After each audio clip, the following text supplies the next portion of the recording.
అంటే జిల్లా అధ్యక్షుడిగా కిమిడి నాగార్జున కేవలం బొత్స సత్యనారాయణ పైనే అస్త్రాలు ఎక్కుపెట్టడం ద్వారా అంటే అది మీకు చీపురు పిల్లిలో మాత్రమే ప్రయోజనం ఉంటుందా? అసలు ఆయన ఒక్కడే ఎందుకు టార్గెట్ అవుతున్నాడు మీకు? నేను బొత్స సత్యనారాయణ గారు ఒక్కరినే టార్గెట్ చేస్తాను అన్న మాట అవాస్తవం అండి. బొత్స సత్యనారాయణ గారు ఏదైనా తప్పు చేశారంటే, బొత్స సత్యనారాయణ గారు ఏదైనా అవినీతి చేశారంటే, లేదా బొత్స సత్యనారాయణ గారు మా నాయకుల్ని ఏదైనా అన్నారంటే ఖచ్చితంగా నేను ప్రెస్ మీట్స్ పెట్టి మాట్లాడతాను.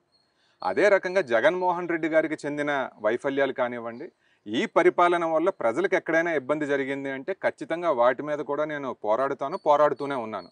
కాబట్టి బొత్స సత్యనారాయణ గారు నా ఓన్లీ టార్గెట్ అనేది లేదు. నియోజకవర్గంలో నేను ఉండడం, ఆయన మంత్రి అవ్వడం, నేను జిల్లా అధ్యక్షుడిని అవ్వడం, ఆ రకమైన ఇచ్చిపుచ్చుకోవడాలన్నీ ఉంటాయి అంతే.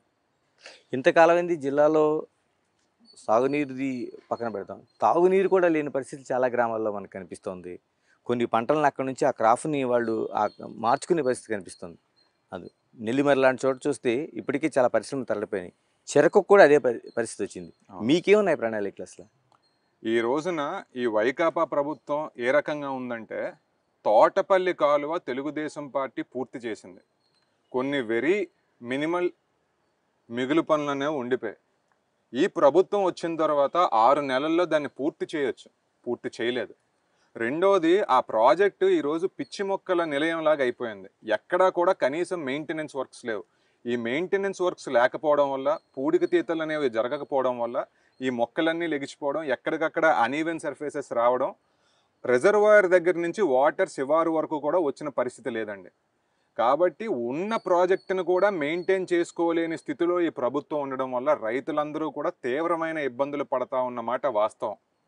మేము వచ్చిన తర్వాత ప్రజలందరికీ కూడా ఒకటే హామీ ఇస్తున్నాం. తోటపల్లిని చిన్న బిడ్డలాగా, పసిపాపలాగా మేము చూసుకుంటాం. వెంటనే వాటిని మెయింటెనెన్స్ వర్క్స్ పూర్తి చేస్తాం. ప్రతి చెరువుకి కూడా నీరు అందించేలాగా చూస్తాం. ఈ త్రాగునీరు సమస్య కానివ్వండి, సాగునీరు సమస్య కానివ్వండి, అన్నిటినీ కూడా మేము పరిష్కరిస్తామని చెప్పి ఈ సందర్భంగా తెలియజేస్తా ఉన్నాను. అదే రకంగా ఈ రోజున మూతపడిపోయిన పరిశ్రమలు ఎన్నో ఉన్నాయి. ఈ జిల్లాలో ఫెర్రో అల్లాయ్స్ పరిశ్రమలు ఇంచుమించు 37 ఉన్నాయి. అందులో ఇంచుమించు సగానికి పైగా మూతపడిపోయాయి. ఎందుకంటే ఈ ప్రభుత్వం సరైన రాయితీలు ఇవ్వట్లేదు. ఫెర్రో అల్లాయ్స్ అనేది చాలా ఎలక్ట్రిసిటీ ఇంటెన్స్ యూనిట్స్ అండి. వాళ్ళు 40-50% వరకు కూడా ఇన్పుట్ అంతా కూడా ఈ కరెంట్ మీద, పవర్ మీద పెడతా ఉంటారు. ఆ యూనిట్ ఛార్జెస్ అవన్నీ కూడా. వాళ్ళకు కూడా ఈ పెరిగిపోయిన రేట్ల వల్ల సుమారు యూనిట్కి 5-5.5 రూపాయలు పెంచేయడం వల్ల వాళ్ళందరూ కూడా తీవ్రమైన నష్టాల్లోకి వెళ్ళడం, ఆ యజమానులందరూ కూడా మూసేయడం, వర్కర్స్ అందరికీ కూడా చాలా ఇబ్బందుల్లో పడుతూ ఉన్నారు. మేమేం చెప్తున్నామంటే, పారిశ్రామికంగా ఈ మూతపడిపోయిన యూనిట్స్ ఏవైతే ఉన్నాయో ఖచ్చితంగా వాటిని తెరిపిస్తాము. అదే రకంగా నూతనంగా భారీ పరిశ్రమలు, చిన్న పరిశ్రమలు, మధ్య పరిశ్రమలు అన్నీ కూడా ఈ జిల్లాలోకి వచ్చేలాగా మేము చంద్రబాబు నాయుడు గారి దగ్గరికి వెళ్ళి అవన్నీ కూడా సాధిస్తామని తెలియజేస్తున్నాం. బొత్స సత్యనారాయణ విద్యాశాఖ మంత్రిగా ఉన్నారు. నాడు నేడు కార్యక్రమంతోని ఒక పిక్చరైజేషన్ చూపిస్తున్నారు. ఇవన్నీ తెలుగుదేశం పార్టీ కనిపించటం లేదు అసల.